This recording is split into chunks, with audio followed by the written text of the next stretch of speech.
being in touch with you. Felt compelled to share a message today, and I had jotted down some notes because there is a lot that Spirit really wanted me to share. So I'm going to try to go through this kind of quickly.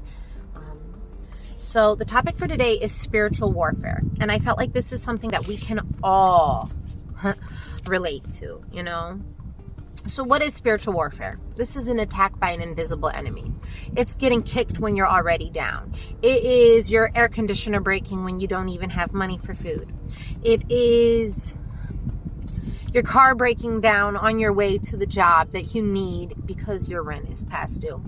It is struggling to remain positive while everybody around you is continuously stuck in a cycle of negativity. It is so many things. And the problem with spiritual warfare is it seems to attack you in the most normal times when you least expect it. So you can't even prepare yourself for it, because by the time that you even realize that anything is happening, you are so defeated and you are so torn up that you can't seem to perceive anything as it really is. So how are you going to be able to find your way out of these struggles? You know? So the problem with this spiritual warfare is we look at it like it's there to harm us, instead of the fact that it's there to help us grow and to teach us. Now, oftentimes we see these as specific attacks against us. And we feel as though those around us are living a better life than us. Like those around us are blessed in some way that we are not. Like things are unfolding and untangling and becoming so beautifully interwoven in their lives. Yet we are struggling and our life is so horrible, or somehow less blessed, or somehow less beautiful. That's the biggest lie that the enemy has you to believe. The second biggest lie is that enemy holds power over you. The devil holds no power over us, and it even says so in the Bible.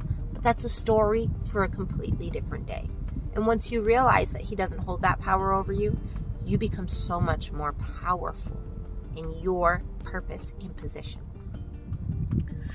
So the problem is, back to spiritual warfare, is it leaves you feeling depressed, anxious, defeated, faithless, hopeless, even selfish sometimes, because you become fearful.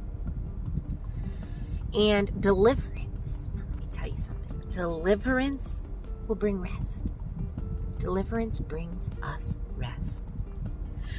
Through spiritual warfare comes training.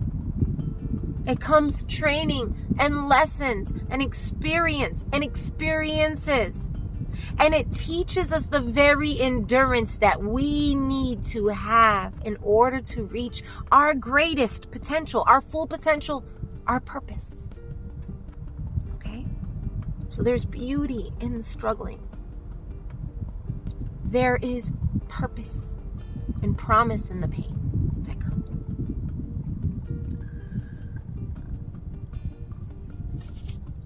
Now, we'll revert back. In the Bible, it clearly states that no weapon formed against us shall prosper. It doesn't say almost no weapons. It doesn't say bad words formed against me. No, it says no weapon formed against me shall prosper. None. Nothing. Zilch. Zero. That's because the devil doesn't hold power over us here. Remember? But that's a story for another day. So what are our weapons? What are our weapons against spiritual warfare? All right. Number one, prayer. Prayer. Give it to God. Give it to God. Give it to God. Whatever God you believe in, please give it to him. Pray. Tell him. He already knows, but tell him. Because until you give him permission to work in your life, and until he knows that you're willing to listen and allow him to lead, and that you are going to trust and follow faithfully, he can't do that work in your life. All right? Prayer, fasting, worship, meditation, the anointing with oils, the anointing and placing of hands. There are so many things that we can do to fight spiritual warfare.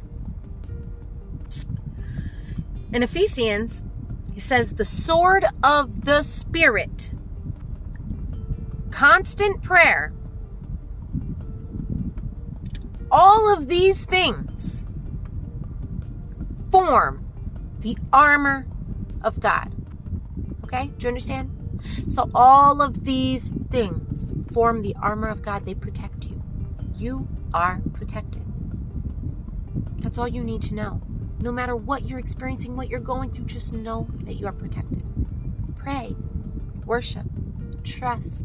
Don't lose faith. Don't lose faith at all. Because when you're in faith, blessings and miracles come. But when you step away from faith and become fearful, you can't possibly perceive the blessing coming in because you're not in the present moment. You're living in the past or the future when you're fearful. Okay? So, moving along now. In Corinthians, we're reminded. This is Corinthians. This is chapter 4, verses 8 to 10. I am troubled, yet I am not distressed. I am perplexed, but I'm not in despair. I am persecuted, but I am not forsaken. I am cast down, but I am not destroyed.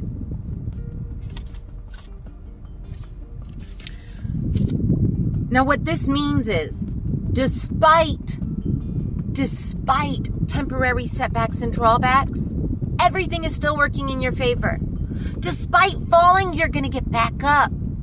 Despite your plans falling through and not working out, new ones are going to fall together that God knows are better aligned for you. It is through trust that we allow what's meant to be to be. It is through fear that we force our own belief of what's meant to be.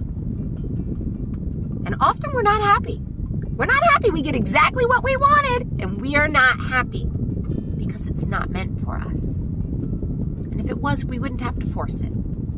Do you understand that? You don't have to force what's meant for you. So I will leave you with this. Philippians verses 4 and 8. Finally, brothers and sisters, whatever is true, whatever is noble, whatever is right, whatever is pure, whatever is lovely, whatever is admirable, if anything is excellent or praiseworthy, these are the things that you should think about. Think about such things. It's all in the mind over matter. Intentionality. Be intentional with your thoughts. Be intentional with your words. Be intentional with everything that you do, say, and feel. With intentionality, you're going to find that you're able to directly squash oppression. You're going to find that you can squash the depression. The anxiety will fade. The fear will be no more. These things will be replaced. They'll be replaced with persistence and perseverance, with blessings, with grace, with patience, with faithfulness, with trust, with strength, with worth, self-worth, with a confidence you never knew that you could have, with hope, with love. I'll leave you with that.